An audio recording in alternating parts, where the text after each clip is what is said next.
Hola, nos encontramos ya en la 7ª lección de este curso audiovisual de inglés. Hoy vamos a dar un gran paso en nuestros conocimientos gramaticales, pues vamos a aprender dos conceptos muy importantes y particulares de este idioma. Comenzamos por el caso posesivo.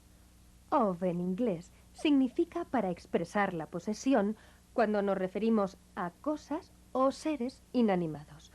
Por ejemplo, They are the wheels of the bicycle. It is a photograph of a chicken.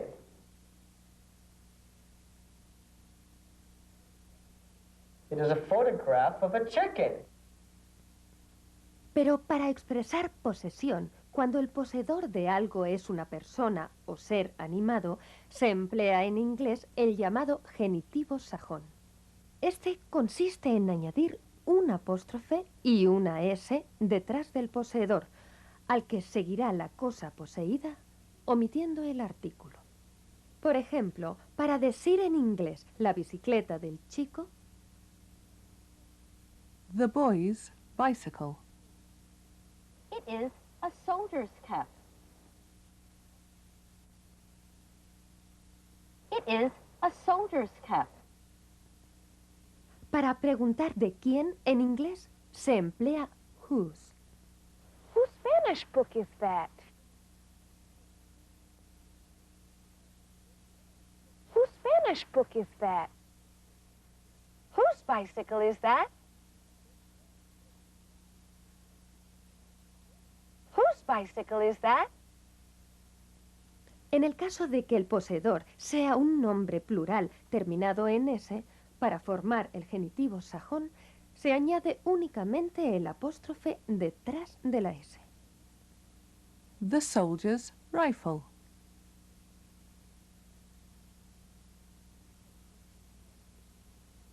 The soldier's rifles.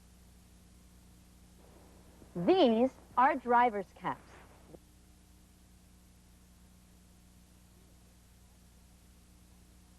These are driver's caps. Estos conceptos son de gran importancia en la lengua inglesa, de modo que ahora deben practicar con los ejercicios del libro y sobre todo con las cassettes. Y no olviden repetir en voz alta las frases una y otra vez.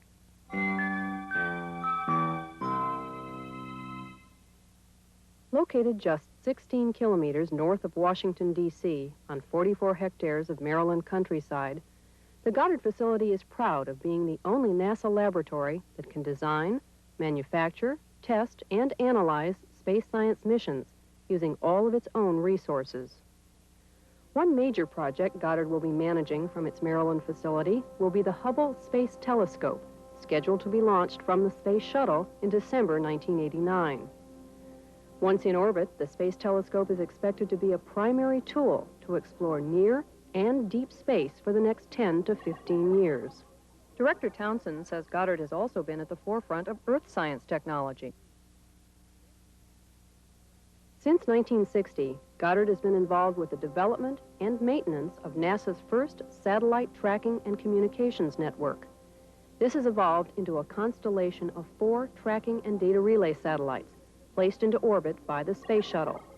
They are used to relay back to Earth pictures and data from the shuttle and other orbiting platforms. Now, more than ever, the Goddard Space Flight Center is poised to help advance human knowledge of planet Earth and the universe.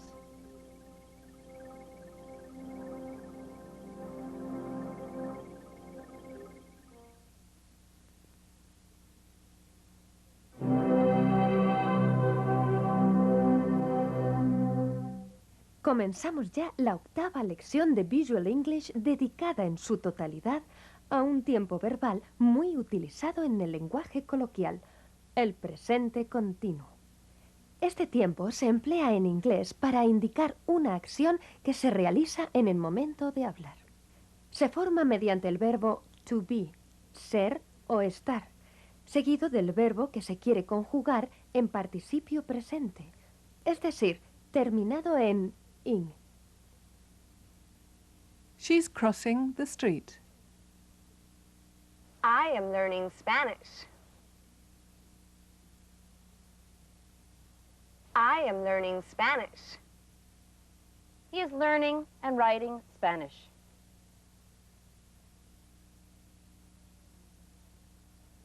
He is learning and writing Spanish. En algunos casos, como el anterior, el presente continuo puede traducirse literalmente al español, de manera que puede decirse él está cruzando la calle o bien él cruza la calle. Sin embargo, no es posible traducir literalmente la forma continua de los verbos to go, ir, y to come, venir.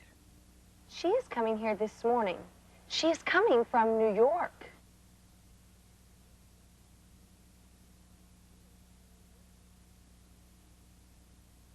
She is coming here this morning. She is coming from New York. We are going to the movies. We are going to the movies. Por otro lado, para negar en el presente continuo, simplemente se coloca la partícula not entre am, are o is y el participio presente del verbo que se trate. You are not, aren't learning French. Your parents aren't going to the movies tonight.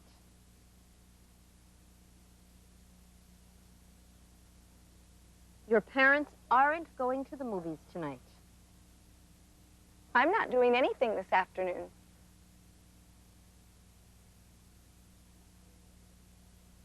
I'm not doing anything this afternoon. El presente continuo también se puede emplear para expresar una acción futura y en muchos casos figura en la frase algún adverbio de tiempo. Estos se colocan generalmente al final de la frase. He isn't going to the office today. John is coming here this evening.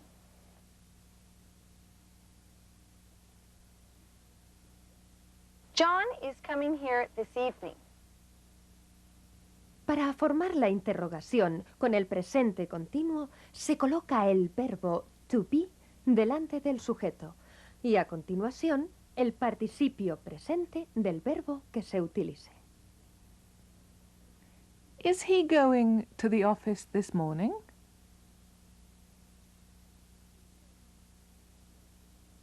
What are you doing? What are you doing? Les recuerdo que podrán completar todas estas nociones con el libro, donde además se encuentra el vocabulario que deberán ir memorizando. Y ahora, acabada esta lección, nos vamos con una nueva historia de los Brown, donde se desarrolla ampliamente el presente continuo y el genitivo sajón. Por otro lado, Caroline, la amiga de la familia, acaba de llegar de Nueva York.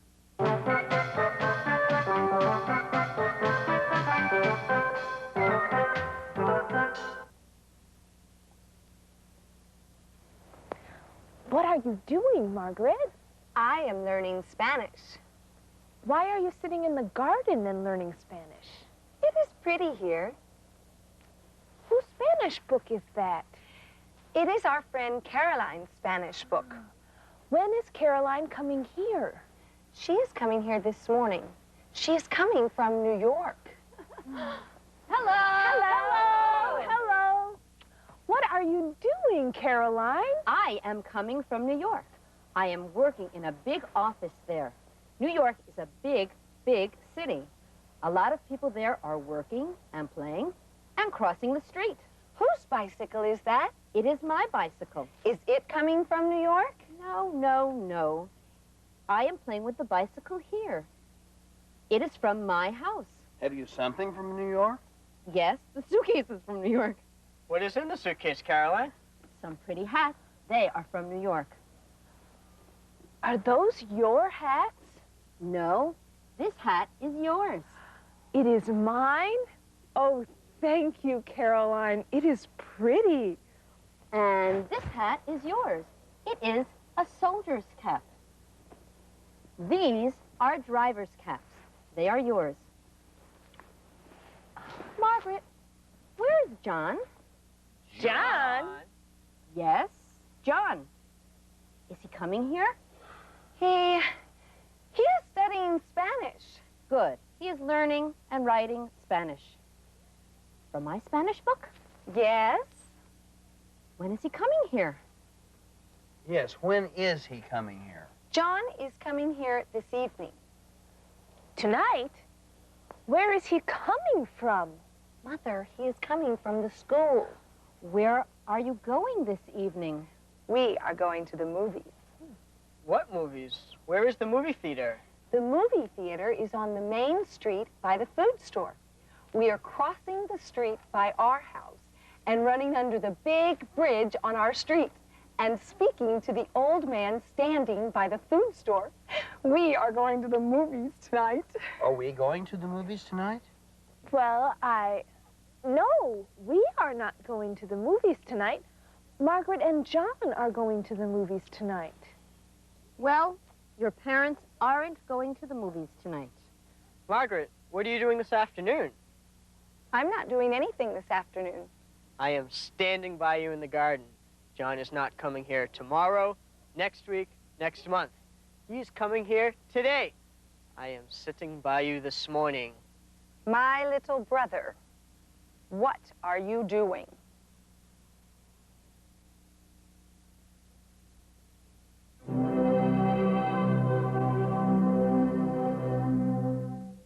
En esta nueva lección del curso de inglés Visual English van a aprender nuevas formas y tiempos verbales. Comenzamos por el modo imperativo. Este tiempo se utiliza en inglés cuando deseamos pedir o mandar algo a alguien. Existe una forma única para la segunda persona del modo imperativo en inglés y esta es igual al infinitivo sin to. Así, por ejemplo, la segunda persona del verbo to look, mirar, es look y se traduce por mira, mirad, mire o miren. Shut the windows. Please listen to me, Margaret. Close your eyes. Good. Open your eyes. Please go there.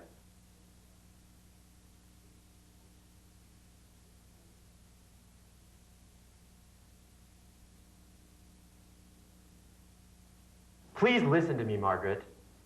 Close your eyes. Good. Open your eyes. Please go there. Frecuentemente es necesaria la presencia de ciertas preposiciones que, colocadas detrás del verbo, hacen que éste adquiera el significado deseado. Por ejemplo, cuando al verbo to look, mirar, le sigue un complemento, debe ir acompañado de la preposición at. Y por lo general, esta no suele traducirse al español. Con el verbo to listen, escuchar, ocurre algo similar. Listen to me.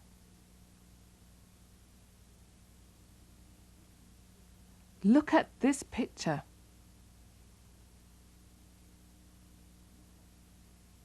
Look at those men. Look at those men.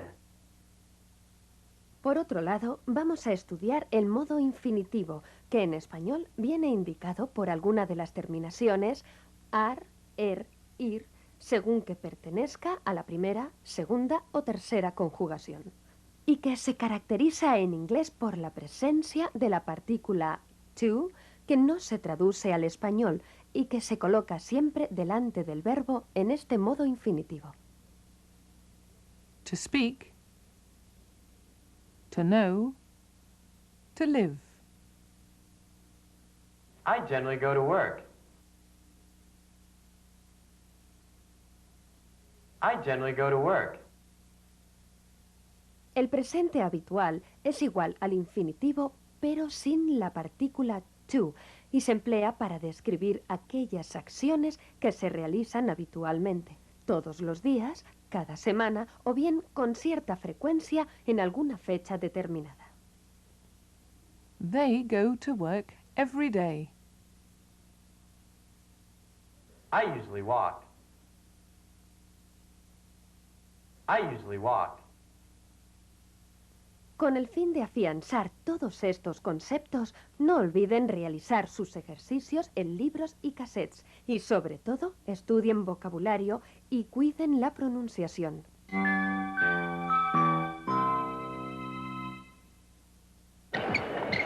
Vlade Divac from Yugoslavia is now a member of the Los Angeles Lakers basketball team. The Lakers are one of the premier teams in the United States Professional League, the National Basketball Association, or NBA. Divac, in his first year in the league, has made quite an impression. The other players in the NBA know him to be a good shooter and a tough defender. His teammates respect him because nobody works harder. He is also working hard to learn the English language. I understand everything for basketball words, you know, but for conversation, not yet. But I think for 2 or 3 months, be better. Divac began playing professionally in Yugoslavia 6 years ago when he was 16. His team won the European Championship last year. At home, he is a national hero. His wedding last year was televised across Yugoslavia. Still, he's happy to be playing in Los Angeles. Los Angeles Lakers, I don't believe. I think is in this moment nobody in the world was happy like me. Divac has had to adjust from the European style of play to the rougher game practiced in the NBA. In NBA plays very hard defense, very physical and very fast, always around. In Europe, play soft, play slow. Another adjustment for Divac has been the transition to life in Los Angeles. Divac lives in a waterfront area of Los Angeles. He plays an occasional game of pool with a countryman, but his real game is basketball. For Divac, both his game and his life are working out well.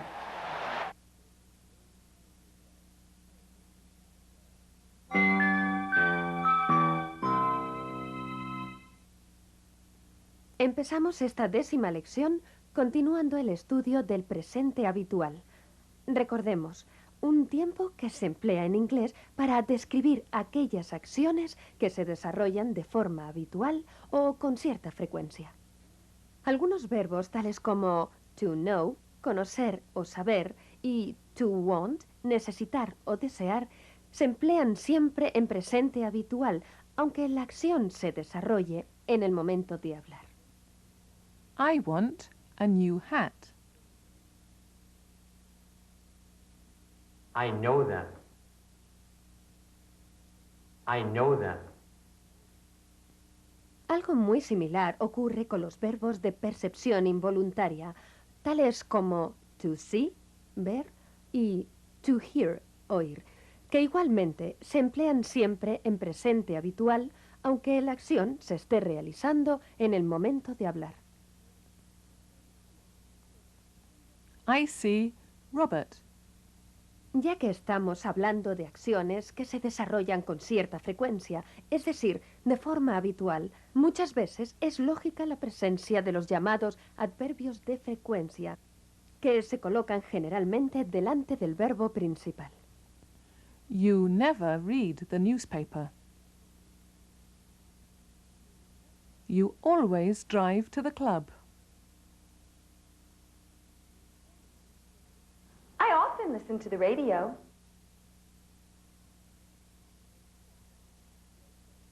I often listen to the radio. I seldom drive to work. I seldom drive to work. A excepción de los verbos irregulares to have, haber o tener, y to be, ser o estar, y otros llamados defectivos que forman la interrogación anteponiendo el verbo al sujeto, todos los verbos ingleses precisan el auxiliar do para interrogar.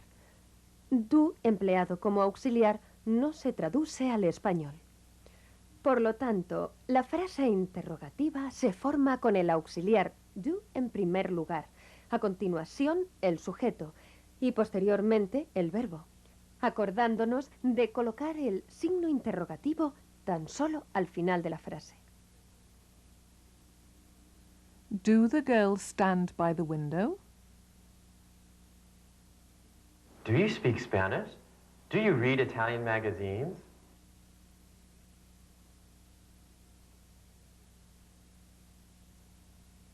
Do you speak Spanish? Do you read Italian magazines?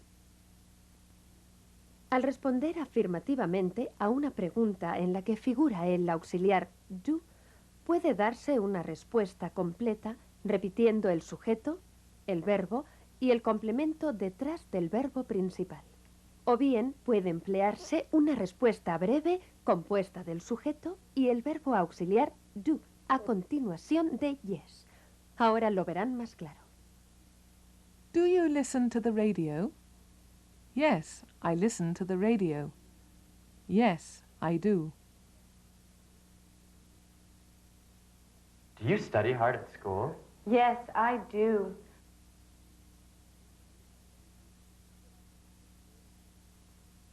Do you study hard at school? Yes, I do.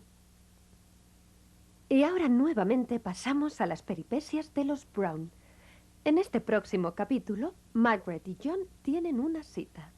Observen detenidamente el empleo del presente habitual, del uso de los adverbios de frecuencia, así como de las formas interrogativas. Y recuerden que están utilizando un vídeo y pueden parar y repetir cuantas veces deseen.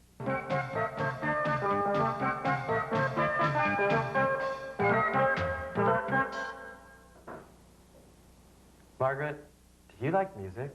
Yes, John. I like music very much. I often listen to the radio.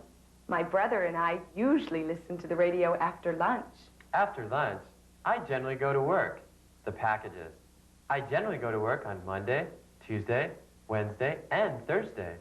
Do you go to work on Friday? No, I seldom go to work on Friday. Sometimes I go to work on Friday evening. Do you study hard at school? Yes, I do. I study hard. I speak Spanish and read Italian magazines at school. Do you? Do you speak Spanish? Do you read Italian magazines? No, I don't. I speak French. Do you always drive to work? No, I seldom drive to work. I usually walk. Do your parents often watch television? Yes, they often watch television after dinner. My parents generally stay home in the evening. They generally stay home when it is cold. They always sit by the fireplace in the winter. They never read the newspaper after dinner. My parents often go to the movies on Saturday night. They seldom smoke cigarettes before lunch. Cigarettes? Before lunch? Yes, we like oranges and cigarettes. Do you? Do you like oranges and cigarettes for lunch? I like oranges. I do not like cigarettes. Your parents, have they a big car? Yes, my parents' car is big and new. My car is old and small. Look at Denise. Look at her. You know Denise, and you know her Aunt Louise. Denise and her Aunt Louise sit there every day, except on Saturday and Sunday. I see them at the club every Tuesday. Look at those men. I know them. Look at them. What's this? Those men are standing there, and you are standing here. What's this? Those men, they come to see me sometimes. When? On Friday, after lunch. Are those men your friends? No. They are... Listen. Please listen to me, Margaret. Close your eyes. Good. Open your eyes. Please go there. Please go to the men. Go to the men? Yes. Please tell the big men to keep the parcels. Tell him to keep the parcels. Yes. Thank you. Margaret? Yes, John? Please give the big man this paper. Yes, John. Margaret? Yes, John? Are we going to the movies tonight?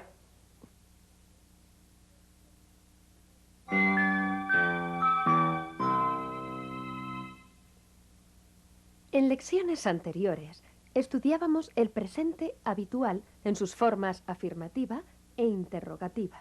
Hoy continuamos con este tiempo, aunque para aprender la forma negativa. Recuerden que en el caso de las formas interrogativas era necesaria la presencia del auxiliar do. Bien, pues algo parecido ocurre para formular la negación con los verbos conjugados en presente habitual. También necesitan la presencia del auxiliar do. Este se coloca delante de la partícula not, es decir, entre el sujeto y la partícula not, seguida del verbo que se trate. They do not study hard. I do not like Paris. I do not like Paris. En el lenguaje familiar y de un modo especial en conversación se emplea la forma abreviada don't. I don't like the eggs. They don't live in town in summer. They don't live in town in summer. Hemos visto en las lecciones anteriores cómo existe una única forma para el presente habitual en las personas I, you, we, they. Sin embargo, para formar el presente habitual con la tercera persona del singular, es necesario añadir una S al final del verbo. Como siempre, lo veremos más claro con algún ejemplo. Mary eats a lot of fruit for lunch. He works there. He works in a factory. He always drinks coffee for breakfast.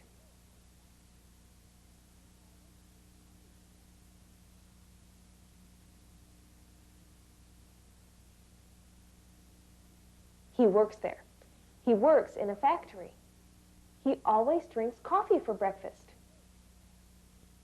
Para interrogar con un verbo en su forma de presente habitual, como sabemos, hay que emplear el auxiliar do. En el caso de la tercera persona del singular, se emplea el auxiliar does y se omite la S del verbo principal.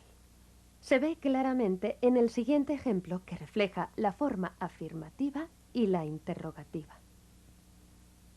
He usually smokes on the train. Does he ever smoke on the train? Does it rain much in England? Yes, it rains a lot in England.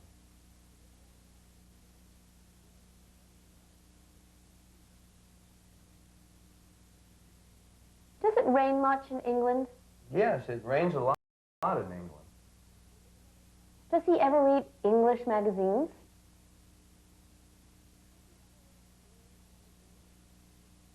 Does he ever read English magazines?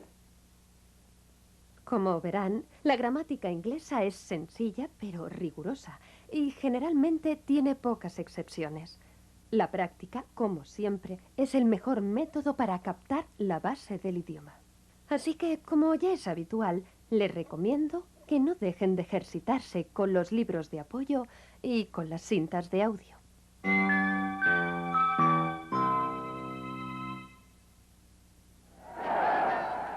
When it was first released in 1962, the film Lawrence of Arabia won 7 Academy Awards, including Best Picture and Best Director.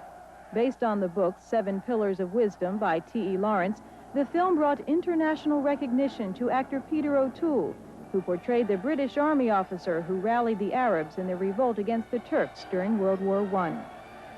However, the breathtaking footage shot under the direction of Sir David Lean was almost lost for future generations of moviegoers.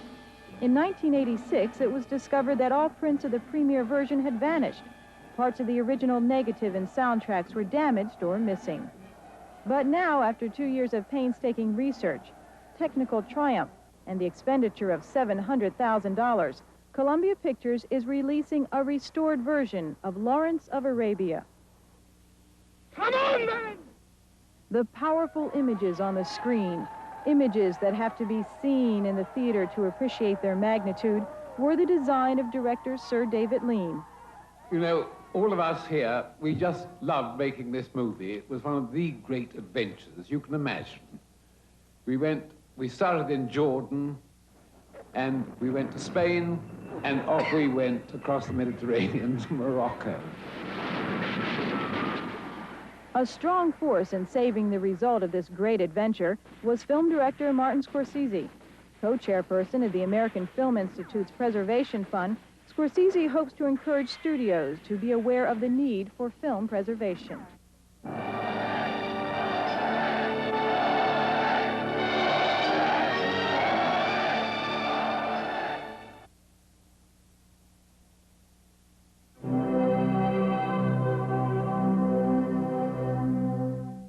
Nos encontramos ya en la 12ª lección de este curso audiovisual de inglés y en ella vamos a continuar con el estudio del presente habitual. Terminábamos la lección anterior con el empleo del auxiliar does para formular las preguntas de la tercera persona del singular en este tiempo. Para responder afirmativamente a este tipo de preguntas en las que figura el auxiliar does, podemos utilizar dos respuestas distintas. Una completa, compuesta de sujeto, verbo y complementos, y una breve con el sujeto y el auxiliar. Para contestar a la pregunta ¿Does he ever smoke on the train?, se puede decir Does he ever smoke on the train? Yes, he usually smokes on the train. Yes, he does. Does he ever read English magazines? Yes, he does.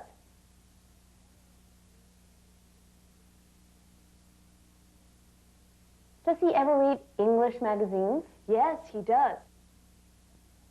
Para negar con las terceras personas del singular, recordemos he, she, it, se emplea does not, que se coloca entre el sujeto y el verbo que se conjuga. He does not like oranges. Does not eat much meat.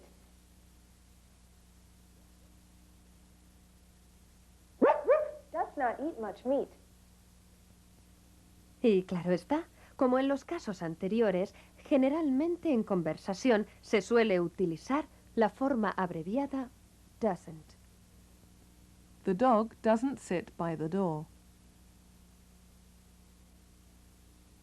He doesn't smoke. He doesn't smoke. Bueno, aquí acabamos con una nueva lección y con el presente habitual que nos ha acompañado en las últimas lecciones. Ahora, los Brown nos repetirán en frases sencillas todos estos conceptos. En esta ocasión, los padres, Helen y Robert, hablan con su amiga Caroline acerca de John, el nuevo amigo de su hija con el que Margaret ha tenido su primera cita.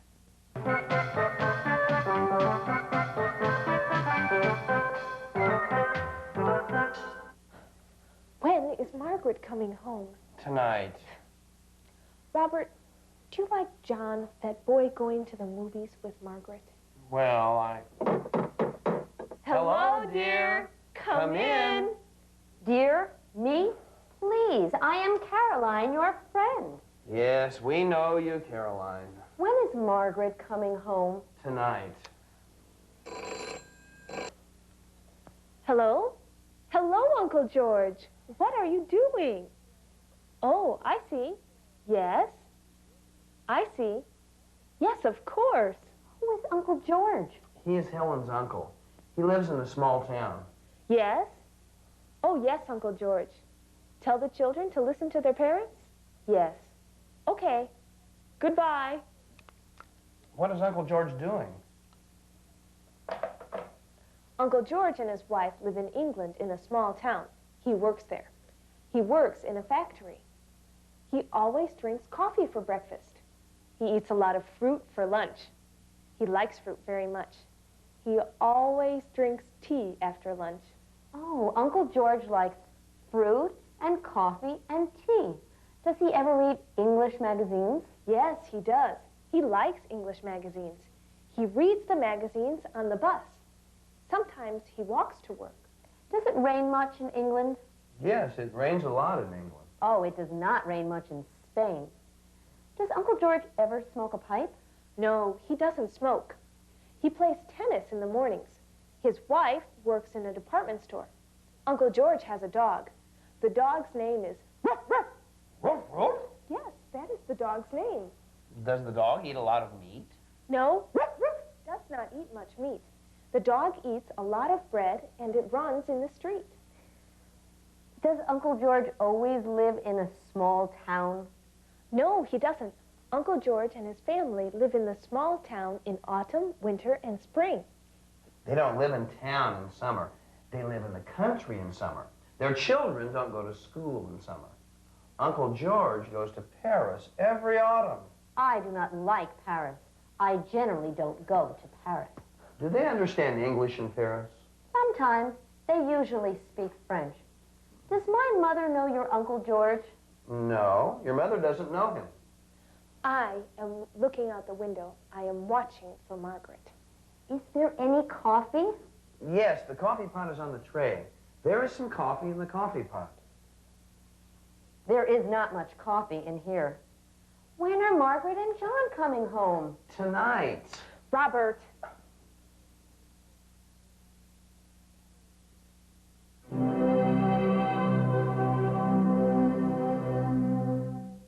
Hola, nos encontramos ya en la 13ª lección de este curso de inglés.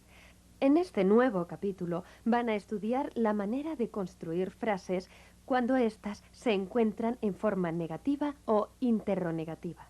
Por ejemplo, recordemos el modo imperativo del cual en inglés solo existe una forma única que es igual al verbo en infinitivo sin to. Bien, pues para formar la negación tan solo hay que colocar don't delante del verbo. Don't sit on that sofa. Don't come here. Stay there. Margaret, don't come home late.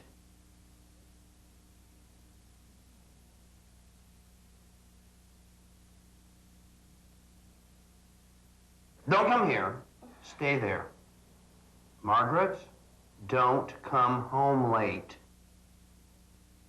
Aunque el verbo to be no precisa el auxiliar do para interrogar o negar, se emplea don't delante de be con la forma negativa del modo imperativo. Please don't be angry. Don't be lazy. Don't be a lazy girl.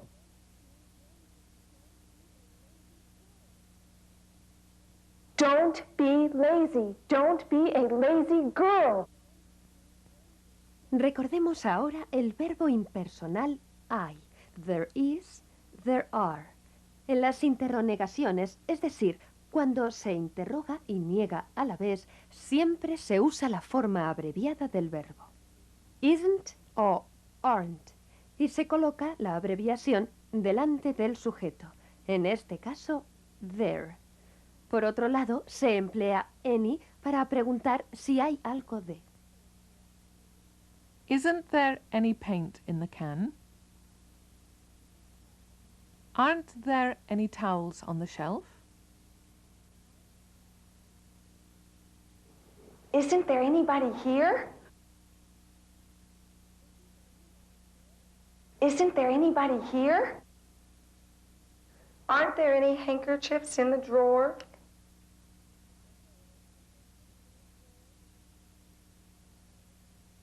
Aren't there any handkerchiefs in the drawer? La interrogación con el verbo to be, ser o estar, se forma colocando isn't o aren't delante del sujeto. Esta forma abreviada es la que se emplea normalmente en la conversación. Isn't he a doctor? Isn't his father a policeman? Isn't his father a policeman? Una vez más, llegamos al final de la lección y muchos de estos conceptos tendrán que repasarlos con los ejercicios de las cintas de audio y con los libros. Como verán, avanzamos mucho en la gramática y para que su explicación sea productiva hay que ejercitarse casi de forma repetitiva con los ejemplos.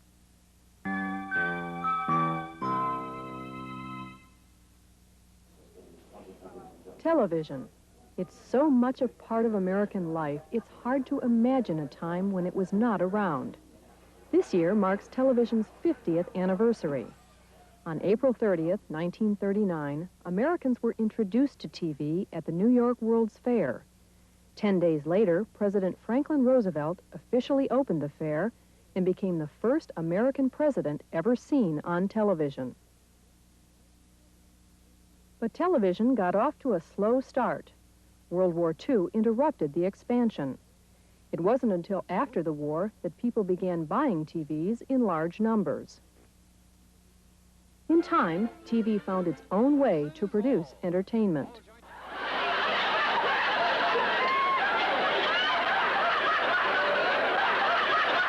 And TV discovered its own heroes.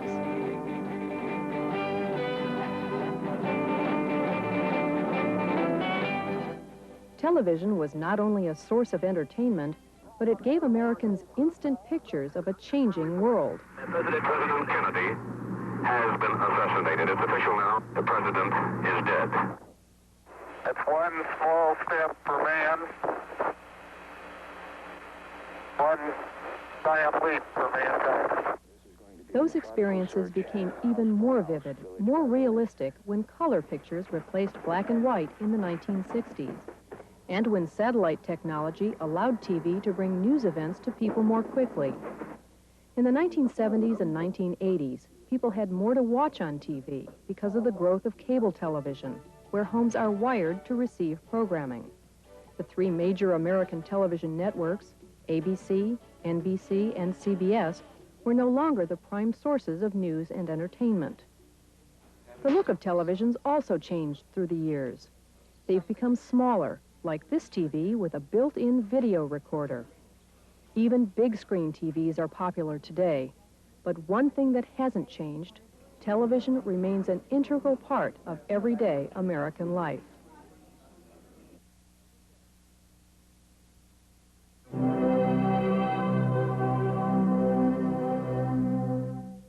Continuamos en esta 14ª lección con distintas aplicaciones de las formas interrogativas.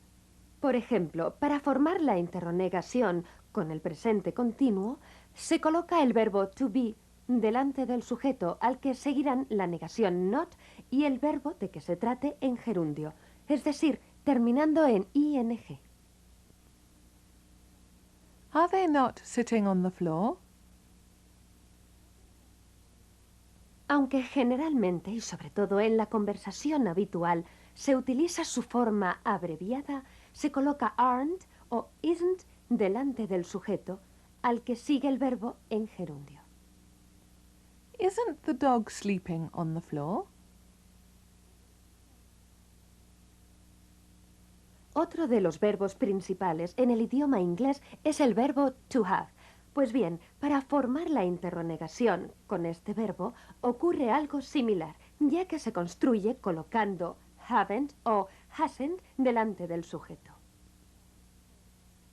Hasn't he any sisters? Hasn't he got any friends? Hasn't he got any friends? En vez de to have, se emplea a menudo to have got para traducir tener, especialmente en el lenguaje familiar. Cuando se emplea got, se usan las formas abreviadas de have. He's got no money. Haven't you got anything to do? No, Dad, I've got nothing to do.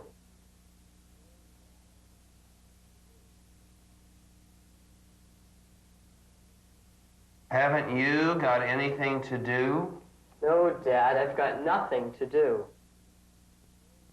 De igual manera que en casos anteriores, la interrogación con aquellos verbos que precisan el auxiliar do para interrogar o negar, se forma colocando do delante del sujeto, al que sigue la negación not y a continuación el verbo principal. o bien utilizando la abreviación don't o doesn't. Don't you understand me? Claro que sí. Pero fíjense bien, no obstante, en el siguiente capítulo de los Brown. Allí veremos la aplicación práctica de todas estas nociones. En este nuevo capítulo, los padres están un poco preocupados con su hija Margaret, que salió con su nuevo amigo John y que aún no ha regresado. No se pierdan detalle.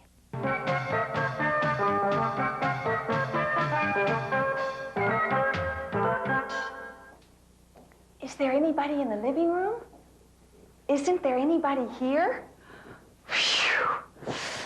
There is nobody here. They are sleeping.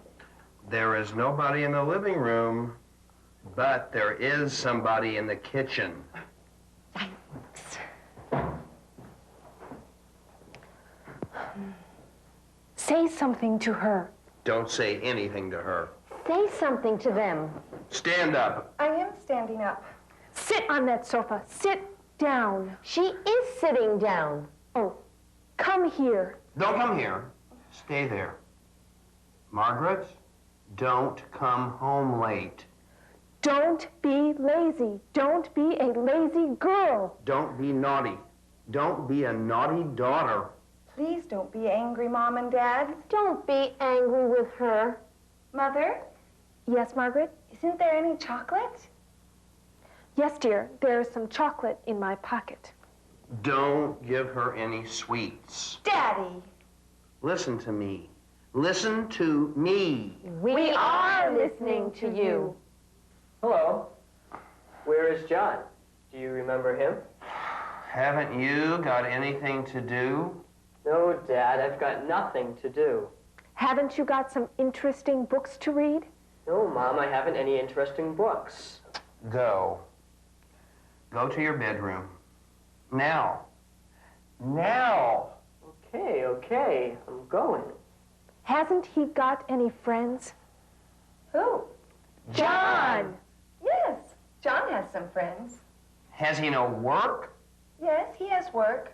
The packages. Remember the white eggs? Isn't he a student? Yes, he is a student. Okay. Don't answer our questions. She does answer your questions. Isn't John's father an important lawyer? No. Isn't his father a policeman? No. Isn't his father a doctor? No. John's father is a postman. His mother is a nurse. She is an intelligent nurse. And John is an intelligent boy. John is never idle. He is always busy. These students are very hardworking. Mother, aren't there any handkerchiefs in the drawer? Yes, dear. Well, Okay. Ask him to dinner. Ask John to dinner at our house.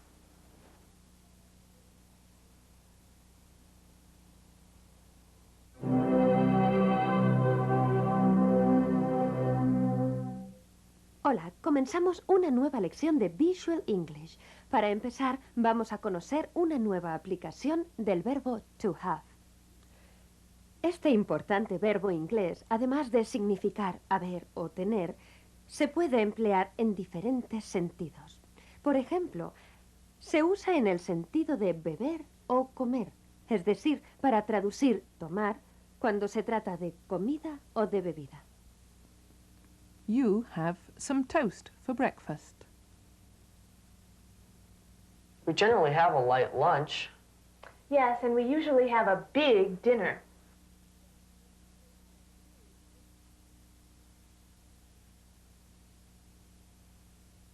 We generally have a light lunch. Yes, and we usually have a big dinner. Es importante saber que cuando se interroga o se niega con el verbo to have, en este sentido de tomar algo de comida o bebida, es necesario la presencia del auxiliar do.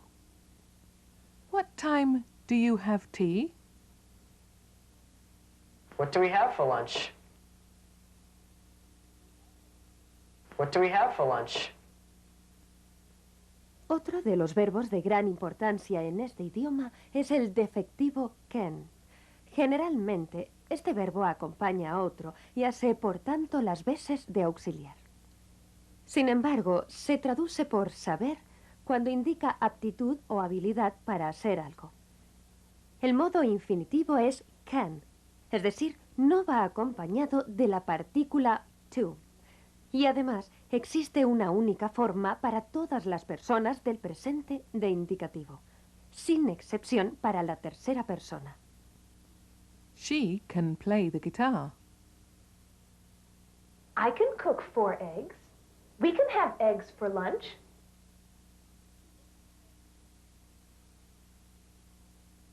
I can cook 4 eggs. We can have eggs for lunch. Can significa también poder, cuando indica permiso o posibilidad para hacer algo. We can telephone from here. We can wait for him here. We can wait for him here. Para negar con can, simplemente se añade not al verbo, de manera que formen una sola palabra, cannot. O bien se puede emplear su forma abreviada, can't. She cannot ride a bicycle. I can't stay at home now. You can't cook these eggs. You can't cook these eggs. Can es un verbo muy importante en la lengua inglesa y es por lo que vamos a detenernos especialmente en él. De momento, afiancen sus conocimientos realizando los ejercicios y en la próxima lección continuaremos con más aplicaciones.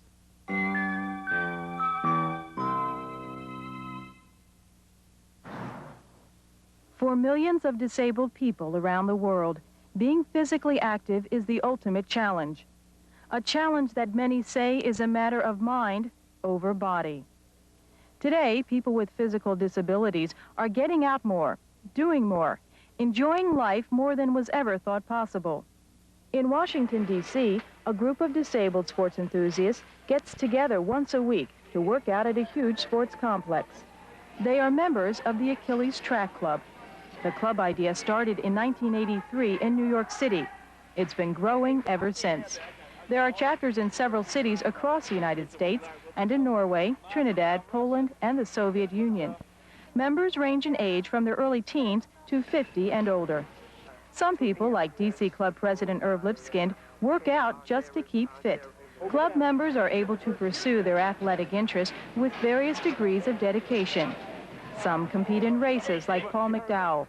McDowell was paralyzed in a car accident 30 years ago, but he didn't let his disability get the best of him.